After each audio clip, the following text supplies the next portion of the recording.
know it. Homie, I'm leading the way, DG on top, how about you keeping the lane, steer them away, I don't fear my ops, better with me, I'ma stay, kick up my feet on the plane, homie, I'm leading the way. Nouvelle Elite to Bailey, l'émission qui review les shows AEW. Et oui, ça fait un petit moment, voilà, on va pas se mentir, ça fait un petit moment qu'on s'est pas retrouvés ensemble. Ça fait 2 semaines même, pour être précis. Voilà, je m'excuse auprès des personnes, et je pensais pas qu'il y en aurait, mais voilà, j'ai reçu 1 ou 2 commentaires qui me disaient « Oh, mais il manque quand même, elle est où la review, elle est où ?» Donc, merci à vous déjà de suivre le mouvement. Et ensuite, voilà, je m'excuse, j'ai eu des petites complications de mon côté sur ma vie perso, voilà. Donc, j'ai pas pu prendre le temps de me poser pour parler d'AEW, mais on va essayer de reprendre un petit rythme là, et on va commencer du coup, voilà, j'ai fait mes excuses publiques, on peut reprendre sereinement avec du coup le Dynamite qui a eu lieu cette nuit, donc c'était le Dynamite du 11 février, le Dynamite juste avant Grand Slam Australia. Voilà, ça va être très cool, la carte est très chouette. Et du coup, comment ça commence ce petit Dynamite ? Ça commence avec sur Strickland et Kenny Omega. Voilà, ils sont tous les deux invités sur le ring parce que visiblement il y a un abcès à crever. Voilà, il y a une tension entre les deux parce que voilà, je vais pas faire le récapitulatif de tout ce qui s'est passé en 2 semaines, évidemment, on n'est pas là pour ça, mais on avait Kenny Omega qui avait un match face à Andrade notamment pour gagner une place en Australie face à Adam Page, pour potentiellement gagner un titre, non pas un titre, mais un match pour le titre de MJF. Donc voilà, mais Omega n'a pas réussi parce que il y a un moment, il me semble qu'Andrade veut tricher avec un tournevis, et du coup Swerve Strickland vient pour l'arrêter, donc il vient en aide à Omega, mais bon, ça se retourne contre Kenny qui finit par se prendre un low blow, il me semble, d'Andrade, puisque l'arbitre est occupé à gérer Swerve Strickland en ringside. Donc bref, entre guillemets, Swerve lui a coûté la victoire, même si c'était pas son objectif premier. Et donc on a une petite tension entre les deux, très logiquement, et du coup, ça va s'expliquer sur le ring. On a Swerve Strickland, qui nous dit que il y a 4 ans, Omega, ouais, il était au sommet, il était même appelé et considéré comme le dieu du catch, mais que quand lui, il est arrivé en 2022... Je suis pas très sûre de la date. Quand lui est arrivé à AEW, il y avait plus d'Omega. Voilà, il était blessé, donc il fallait que le public ait quelqu'un à suivre de nouveau. Et maintenant, à l'heure d'aujourd'hui, les gens disent que ici c'est la maison de Swerve. Whose house? Swerve House. Voilà. Et donc, et là, t'as Kenny Omega qui revient et qui veut se mettre sur la route de Swerve pour le titre mondial et prendre sa place. Ça va pas se passer comme ça. Omega, il répond à un truc du genre gros suceur en mode... Enfin, pardon, désolé, mais c'est un peu vrai. Il dit en mode, ouais, non mais c'est pas moi qui m'appelle le dieu du catch, d'accord ? C'est les fans qui décident au final de me supporter, de mettre mes t-shirts, machin chose, etc. Et ça me donne une grande responsabilité d'avoir les fans derrière moi. Et du coup, voilà, il est dans sa quête effectivement pour le titre mondial, puisque même les fans, eux, le supportent dans cette quête-là, et que effectivement, il y a peut-être la maison de Swerve House. La maison de Swerve House. Je suis en roue libre.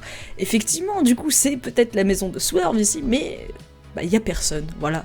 Et la vérité, c'est que si Swerve n'avait pas été là, c'est lui qui serait actuellement booké pour Grand Slam Australia et pas Andrade. Du coup, Omega, il finit par dire... Frérot, tout ce que je te demande, c'est pas d'avoir, des croyances envers ma personne, mais c'est un match. Et Swerve va répondre que Kenny a peur, car il pense que sa génération à lui est au-dessus de la sienne, et il enchaîne en disant que si Kenny veut affronter l'homme le plus dangereux d'AEW, et là, il est coupé parce que Kenny ose dire « Oui, non mais en ce moment, l'homme le plus dangereux, c'est Brody King. » Alors, Oui, si on veut, d'une certaine manière. Je comprends ce que tu veux dire, Kenny, mais ôte-moi d'un doute, je ne suis pas sûre que ça soit vrai. Mais bref, il nous dit, ouais, de toute façon, en ce moment, le plus dangereux, c'est Brody King. Et Swerve, il dit que, bon, frérot, on s'en fout, au pire, moi, je suis capable de t'envoyer à l'hôpital, et cette fois-ci, pour de bon, tu t'en relèveras pas. Ce à quoi Kenny répond par la violence, c'est parti, les coups sont partis, voilà, ça part sur une gifle, et puis au final, ça part en baston. Au milieu du public, et ça se termine notamment avec un spot où les deux traversent une table, et c'est justement là que les arbitres se disent, ou la sécurité se disent, bon, on va peut-être essayer de les séparer. Et donc ça se termine là-dessus, le gros segment d'ouverture pour ce Dynamite, qui nous tease effectivement un affrontement Kenny Omega Swerve Strickland. Moi je suis plutôt contente, voilà, c'était un bel échange, c'est une bonne rivalité, je pense, à exploiter. Ça écarte Swerve Strickland du titre mondial, et j'espère que ça va écarter définitivement, que celui qui en ressortira vainqueur, ce sera Kenny Omega. Je pense que c'est plus intelligent. Voilà, Swerve n'a pas besoin d'aller sur le titre mondial pour l'instant.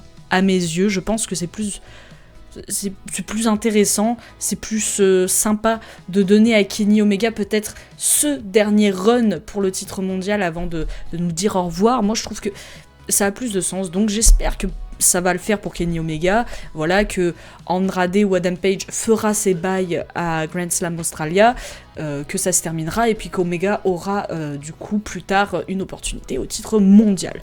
Donc, à voir si d'ailleurs pour ce match ce sera un simple duel, si ça va être un 1 contre 1, est-ce qu'ils vont le booker pour Révolution, peut-être, ça pourrait être cool, ça pourrait être une très belle affiche. On enchaîne avec un petit segment coulisses, puisque on retrouve Rodney Paquette qui est avec Kyle Fletcher et Don Callis, voilà, et qui les interroge sur le match que va avoir Kyle Fletcher pour le titre TNT, où il affronte le champion actuel, du coup, Tommaso Ciampa. On fera un point Tommaso Ciampa pendant le match. Mais voilà, déjà, on a Rodney Paquette qui demande ça, et t'as Fletcher qui dit « Ouais, non mais je vais lui mettre la pression, t'en fais pas, et je vais battre Ciampa, et puis je vais aller célébrer en Australie, sachant que voilà, il vient de là-bas, donc...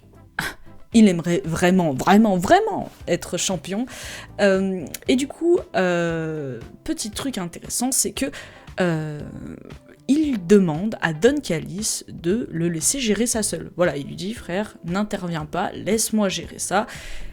Et ça, c'est très intéressant parce que, bon, on amorce potentiellement du coup, c'était déjà un peu le cas, je pense, notamment aussi avec Takeshita, mais à une espèce de face turn de notre cher Kyle Fletcher, face turn, ou en tout cas une certaine, élégance dans le ring, puisque le mec veut essayer de gagner à la loyale, de manière fair play, et c'est tout à son honneur, et ça peut être très intéressant parce que je pense que voilà, il y a quelque chose encore à raconter entre Kyle Fletcher, la Don Callis Family, mais même Takeshita, Okada, tout ça, etc. Je pense qu'il y a vraiment un truc à exploiter entre ces trois grosses têtes du clan, donc voilà, il a demandé à Don Callis de le laisser gérer seul, et Don Callis va accepter, reste à voir si ça va payer. Et du coup, on arrive au premier match en fin de cette soirée. C'était un trios match. Voilà, on a d'un côté les Death Riders avec Claudio Castagnoli, Pac et Jon Moxley, et de l'autre, on a la Don Callis Family avec du coup Konosuke Takeshita, Josh Alexander, Mark Davis. On avait du coup un petit aperçu, une petite preview un peu de l'affrontement qu'on allait avoir entre Jon Moxley et Konosuke Takeshita, puisque les deux ont un match à Grand Slam Australia, bien évidemment, me semble-t-il quand même pour le titre continental, et du coup, match plutôt sympathique pour ouvrir la soirée. Pac, il est toujours aussi impressionnant, Claudio Castagnoli, j'aime beaucoup les Death Riders, alors que la Don Callis Family, bon, je suis désolée, grand respect à Mark Davis, mais bon... je m'en fous un peu. Donc, ça se termine quand même avec un Jon Moxley qui finit par choper Alexander en sleeper. Mais c'est pas là-dessus que ça se termine, puisque il finit par balancer son Death Riders sur Josh Alexander pour le compte de 3. Victoire des Death Riders qui sont très contents. Et t'as Takeshita en ringside qui est pas du tout content, lui. Et du coup, on a un petit face-à-face entre Takeshita qui est vraiment pas content. Est-ce que Takeshita peut aller chercher le titre continental ? Eh ben, oui. Oui, 1000 fois oui. Et je pense que c'est même mon prono pour Grand Slam Australia. Et je vais vous expliquer pourquoi plus tard. Voilà, vous allez comprendre, mais je n'en dis pas plus pour l'instant. Et on enchaîne du coup avec un match, peut-être le meilleur de la soirée, peut-être mon préféré sans doute, Kyle Fletcher contre Tommaso Ciampa pour le titre TNT. Tommaso Ciampa, on n'a pas eu l'occasion d'en parler, mais qui a fait ses débuts à AEW, voilà, à peine son contrat fini du côté de la VVE qu'il débarque dans la meilleure fédération au monde, l'AEW, et très vite, voilà, il a challengé Mark Briscoe pour le titre TNT, il a pris le titre, voilà, il l'a défendu dans un trios match à Collision, enfin un triple threat pardon à Collision, et maintenant voilà, Kyle Fletcher, ça fait plusieurs fois qu'il vient lui dire qu'il veut le titre, on y est, Kyle Fletcher contre Tommaso Ciampa, c'est la régalade. Tommaso Ciampa, j'aime beaucoup son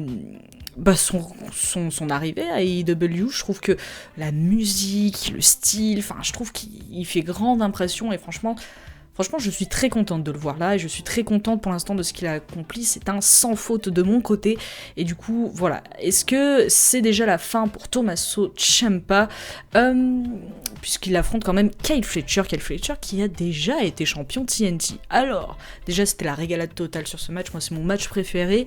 On a quand même un moment qui m'a fait peur, puisque Fletcher, tu vois, il se prépare pour son coup de pied là qu'il envoie dans le coin, mais il se fait stopper dans sa course par un running knee dévastateur, enfin la prise de soumission de monsieur Ciampa. Il tente le tomber, mais ça ne passe pas. Fletcher qui arrive à se dégager de ça. Fletcher qui fait une prise, qui enchaîne avec une clothesline, puis son brainbuster, et cette fois-ci, 1, 2, 3, c'est passé. Kyle Fletcher est le nouveau champion TNT, il est champion TNT pour la 2e fois, et c'est terminé pour Tommaso Ciampa. Alors, c'est une bonne chose et une mauvaise chose à la fois. C'est une mauvaise chose pour, on va dire, Tommaso Ciampa, parce que j'ai un peu peur du coup de ce qui va se passer ensuite. J'ai peur qu'il soit vite relégué sur le banc de touche du coup, ou qu'il soit dans des trucs pas très intéressants. Je n'espère pas pour lui, parce que franchement ce qu'il a fait, voilà, je trouve qu'il a vraiment fait le job depuis qu'il est arrivé, donc voilà, et puis il y a vraiment un potentiel, je trouve qu'il a vraiment un charisme et une aura que ce serait dommage de ne pas exploiter. Après, c'est une bonne chose pour monsieur Kyle Fletcher, parce que ça lui donne quand même un argument de poids face à Don Callis. Voilà, il a repris son titre sans son aide, donc il peut faire des choses sans Don Callis. Donc ça c'est très intéressant, et j'en reviens à mon petit prono, Takeshita, Jon Moxley. Parce que voilà, là on est dans une situation où dans les 3 têtes d'affiche de la Don Callis Family, donc on a Okada qui est champion international, on a Kyle Fletcher qui est champion TNT, et on a Takeshita qui va avoir un match pour le titre continental. Est-ce qu'il nous ferait pas une petite triplette où les 3 gros ont une ceinture un peu mineure, mid-card on va dire, enfin même si c'est pas vraiment ça, mais pas le titre mondial, et qui est un peu une guerre d'ego, enfin voilà, et là je fabule complètement, mais imaginez un match où c'est un triple threat, où on met tout sur la table, quoi, on fait all-in, tu vois, quelque part. Ce serait un peu marrant, enfin je sais pas comment tu te dépatouilles après avec un champion triple belt, mais ce serait un peu marrant. Donc c'est ça qui me fait dire que Takeshita, il y a moyen qu'il chope le titre continental, ce qui serait un peu dommage pour Jon Moxley, mais en vrai pas tant que ça je trouve. Donc Fletcher qui va à Grand Slam Australia, voilà, il prend le micro juste après son match pour l'annoncer, pour dire ouais je ramène le titre à la maison, c'est trop cool. Et comme je suis quelqu'un qui est combatif, voilà, je veux défendre ce titre, et ce sera contre n'importe qui. Et ben n'importe qui se présente, et c'est Mark Briscoe qui fait son entrée, et là je souffle un petit peu, parce que Mark Briscoe, grand respect, mais bon, on passe à autre chose s'il vous plaît. Mais voilà, il fait son entrée, il dit « frérot, on a fait 6 matchs ensemble, j'ai 3 victoires et t'en as 3 aussi, donc on a égalité, viens on fait un match, voilà, et tu mets ton titre TNT en jeu. » Fletcher il dit bon, j'en ai un peu marre de voir ta tronche, mais bon, vas-y, je te le donne, et comme ça ce sera le dernier chapitre de notre histoire, et comme c'est le dernier chapitre, vas-y, pour marquer le coup, on fait ça dans un ladder match, et là, je suis dans le train, parce que ça va être fantastique. C'est un peu des fous du bus, enfin Mark Briscoe c'est un fou du bus, et Kyle Fletcher est très bon, enfin on se rappelle de son ladder match avec Will Ospreay, c'était incroyable, donc je ne me fais pas de soucis, Fletcher va conserver, enterrer Mark Briscoe, voilà, Mark Briscoe ira gérer sa conglomération, et puis etc. Et Kyle Fletcher partira sur un règne plutôt sympa, voilà, donc très bien, c'est un nouveau match qui s'ajoute à Grand Slam Australia, et là on commence à avoir une carte vraiment très cool, donc voilà, je suis très hype pour ce Grand Slam Australia. On enchaîne avec un match tag team qui est un peu étonnant, puisque d'un côté, bon, on a Orange Cassidy et Roderick Strong de la conglomération, enfin, Roderick Strong dira « je ne fais pas partie de la conglomération, mais il est toujours là », donc bon, Orange Cassidy, Roderick Strong, et de l'autre, on a l'association Daniel Garcia, Clark Connors. Je dis que c'est un peu insolite, parce que, Clark Connors, le mec, il est en embrouille avec Darby Allin, aux côtés de Gabe Kidd. Alors oui, Gabe Kidd, il fait partie des Death Riders, mais je pensais que c'était une alliance, on va dire, de circonstances avec Gabe Kidd et donc par extension les Death Riders, mais est-ce que Clark Connors n'aurait pas peut-être une potentielle place auprès des Death Riders, puisque là, bon, il fait équipe avec Daniel Garcia, donc pourquoi pas avoir, en tout cas...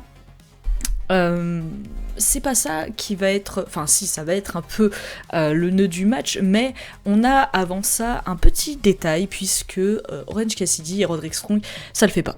Voilà, ils s'entendent pas, enfin c'est plutôt Roderick Strong qui ne s'entend pas avec Orange Cassidy, parce que tu vois, enfin il est en tag team, et à un moment je crois que Cassidy il prend le relais, voilà, de lui-même, tu vois, il attend pas qu'on lui tende la main, ça Roderick Strong il a pas du tout aimé, et puis au bout d'un moment, voilà, quand Orange Cassidy voudra faire le tag, et ben Roderick Strong va se tirer et l'abandonner à son propre sort.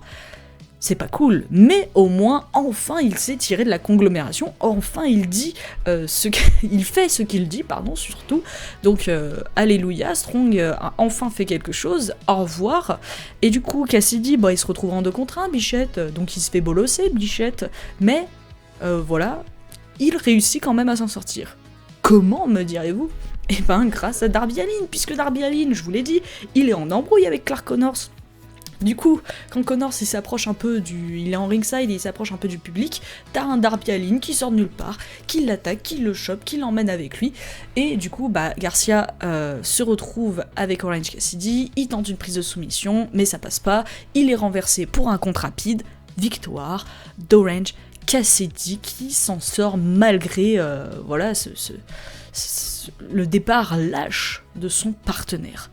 Le segment ne s'arrête pas là, puisque apparaît dans les tribunes du public Toni Storm, voilà, elle est là pour teaser effectivement son match cheveux contre cheveux qu'elle a avec Orange Cassidy contre Marina Shafir et Wheeler Yuta, et en parlant de Wheeler Yuta, ce dernier la coupe, voilà, il apparaît sur la rampe d'entrée, il fait stop, j'en ai assez entendu, là j'en ai marre, et il fait rentrer ensuite Marina Shafir qui tient en prise de soumission, sa prise de soumission dans les bras, là, Mina Shirakawa, la pote de Toni Storm, la partenaire, et du coup, voilà, Yuta, pour donner l'exemple et dire non, c'est pas un jeu tout ça, il prend une paire de ciseaux, il coupe une mèche à Mina Shirakawa, et Orange Cassidy ne peut rien faire sur le ring puisqu'il se fait bolosser par Daniel Garcia, et bon, Toni Storm, elle est à 10 km, donc le temps qu'elle arrive, elle peut rien faire, évidemment, et c'est là-dessus que se termine le segment avec Wheeler Yuta et Marina Shafir qui laissent Mina, voilà, en détresse par terre et qui se tirent. J'ai vraiment hâte de voir ce match cheveux contre cheveux, autant pour l'alchimie qu'il y a entre Orange Cassidy et Toni Storm et leur duo improbable, que pour la force brute de Marina, que pour voir Wheeler Yuta dans un ring, mais aussi pour le dénouement. Enfin, il y a vraiment 2 mecs qui vont se faire raser la tête, enfin, un mec et une meuf, hein, on se comprend, ça va être trop fun. Et voilà, moi je mise évidemment sur Wheeler Yuta et Marina Shafir qui se font raser la tête, parce que je vois pas dans quel monde Toni Storm se fait raser la tête, mais sait-on jamais. Petit segment coulisses avant de repartir sur le ring, puisque on a un petit enchaînement de vidéos. D'abord Andrade qui est avec Don Callis, Andrade qui dit merci à Don Callis pour la confiance qu'il lui accorde. Bon, d'accord, c'est super intéressant. Don Callis, voilà, qui fait sa propagande comme d'habitude. Et Andrade qui dit, voilà, je serai le prochain homme à devenir champion mondial et je vais me débarrasser d'Adam Page qui est sur mon chemin. Voilà, à Grand Slam Australia, je vais me débarrasser de toi, Adam Page. On enchaîne avec du coup une autre vidéo avec Adam Page qui est de son côté seul, qui dit « Ah, je suis désolé les Australiens, moi je voulais affronter Kenny Omega en Australie, je voulais pas affronter Andrade, mais bon, j'y suis, et oui, Andrade, t'es un des meilleurs, mais au final, c'est moi qui vais gagner. » Voilà, ça tease tranquillement leur affrontement, et je ne sais pas si je sais qui je vois gagner. Adam Page, je pense que comme Swerve Strickland, faut les éloigner un petit peu de la title picture. Il est champion trio en même temps, donc vas-y, va faire tes bails en trio, laissez Andrade gagner cette opportunité face au champion mondial, puisque ça se trouve ce sera Brody King, on ne sait pas, et il perdra, ou pas d'ailleurs, mais voilà, je pense pas qu'Adam Page va gagner ce match, je mets ma pièce sur Andrade. Toujours en coulisses, on a parlé d'Adam Page et des titres trio, on va parler de ses partenaires, puisque Jet Speed, voilà, ils sont là, ils sont avec leur petite ceinture trio, ils disent « Ouais, on est champion, et on cherche des adversaires, et en vrai... » mec, c'est pas trop cool qu'Adam Page, il se lance comme ça dans la recherche du titre mondial solo. Ah ouais, c'est quand même cool. Bah frérot, on devrait faire la même. Voilà. Et donc c'est Jet Speed, ils sont en mode, ouais, on va partir pour des titres solo, nous aussi. Donc en 2026, tenez-vous bien, on arrive. Et là j'en arrive à quelque chose que je trouve un peu ridicule, et un petit reproche que je pourrais faire à AEW, c'est que t'as des champions trio, et les gars ils te font des promos pour dire on arrive pour des titres solo. Bon, je sais qu'on veut toujours plus, mais moi j'aimerais vraiment qu'il y ait une division trio, voilà, pour de vrai, enfin voilà, des vraies équipes trio, quitte à avoir des ceintures trio, défendez ces ceintures trio, faites des rivalités intéressantes sur ces ceintures trio. Ne vous contentez pas de les avoir et de les défendre tous les 6 mois, vite fait, et d'avoir à côté des histoires en solo. Voilà, je trouve que c'est pas rendre honneur à ces ceintures. Mais bon, on va voir ce que ça donne. Avant-dernier match de la soirée, c'était un match tag team triple threat, puisque on avait d'un côté les Young Bucks, The Rascals, et une équipe mystère. Et qui c'était que cette équipe mystère ? Eh ben, c'est une équipe qui fait son retour, que j'avais complètement oublié. Voilà, j'avais complètement oublié qu'ils existaient et qu'ils étaient partis, mais c'est Private Party, voilà, qui fait son retour. Et pourquoi pas, voilà, c'était des bons dans le ring, donc pourquoi pas, et c'était un match pour devenir aspirant au titre par équipe. Donc voilà, bon, moi c'est pas une affiche qui me fait triper pour aller affronter FTR, puisque je suis pas convaincue des challengers. Rascals, j'ai grand respect pour ce qu'ils font dans le ring, mais j'ai du mal avec leur gimmick, leur truc, je suis pas une grande fan. Private Party, j'ai jamais été une grosse fan non plus, même si le in-ring aussi est bon, enfin voilà, je suis pas une grande fan. Et les Young Bucks, j'ai beau les adorer, voilà, c'est quand même toujours les mêmes équipes qui se retrouvent dans les histoires pour les titres, donc Young Bucks, voilà, on sait que vous êtes très forts, on sait que vous avez eu plein de titres, est-ce que c'est vraiment intéressant d'avoir FTR Young Bucks ? Je ne suis pas sûre, en tout cas c'est ce qu'on aura parce que c'est les Young Bucks qui finissent par gagner ce match.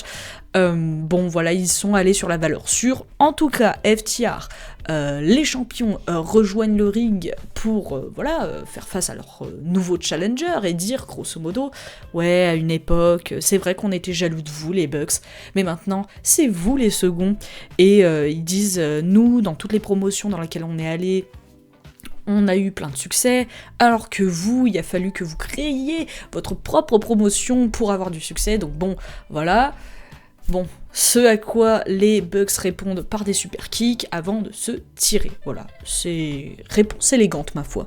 Et on en arrive au main event de cette soirée, main event féminin, puisque c'était un strap match entre Thekla et Kris Statlander pour le titre mondial. Voilà, est-ce que c'était trop cool ? Oui, c'était trop cool, j'adore les matchs de la violence, et j'en ai eu, puisque dès le début, t'as Thekla qui va éclater la tête de Kris Statlander sur l'escalier extérieur, ça va pisser le sang tout du long. Voilà, ça c'est des images qu'on aime. Je trouve que la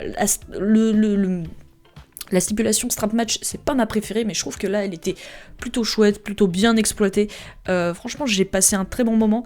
On a une grosse domination de Thekla en première partie de match, et vraiment pendant un bon moment, elle domine la championne, elle utilise super bien le côté strap match et tout, on voit qu'elle a l'avantage là-dessus. Kris, à un moment, elle reprend le dessus, et plutôt sur cette deuxième partie et sur cette fin de match, elle reprend un peu le dessus, pas autant dominateur que Thekla, voilà, je m'en sors dans mes phrases, on a compris ce que je voulais dire, mais elle reprend le dessus quand même, si bien que Skye Blue et Julia Hart vont intervenir pour aider leurs potes, voilà, pour aider leur chef, voilà, parce que pour moi je considère que Thekla c'est la chef, voilà, il y a quoi. Bref, elles viennent aider leur sœur, et du coup Thekla finit par surprendre Kris Statlander avec un spear, suivi d'un stomp, suivi d'un tombé de 1, 2, 3, et nous avons une nouvelle championne. Ce jour est enfin arrivé, Thekla est championne mondiale du côté des IW, et je suis très contente parce que voilà, si vous suivez un petit peu les reviews, ça fait plusieurs fois que je dis Thekla, elle est trop badass, Thekla, elle a du charisme, Thekla, j'aimerais trop la voir championne. C'est bon, c'est fait, elle est championne, et ça va être trop cool, et du coup, j'en profite non, on va d'abord finir sur ce qui s'est passé ensuite, pour ensuite vous dire, mais pour parler un peu plus de Grand Slam Australia, mais du coup, Thekla, elle est contente, elle a la ceinture, elle célèbre avec ses potes, et ses potes, elle commence à tabasser Kris Statlander, voilà, en post-match, parce que ça fait plaisir, et du coup, qui vient les arrêter ? C'est la nouvelle tag team entre Alex Windsor et Jamie Hayter qui vient les chasser pour faire le save, et le show se termine ainsi.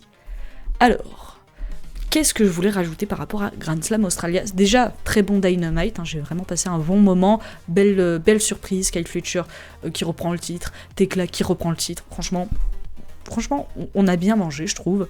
Qu'est-ce que je voulais dire sur Grand Slam Australia ? Je voulais dire qu'il y a un match tag team féminin entre Skye Blue, Julia Hart d'un côté, et les championnes actuelles, les Babes of Wrath.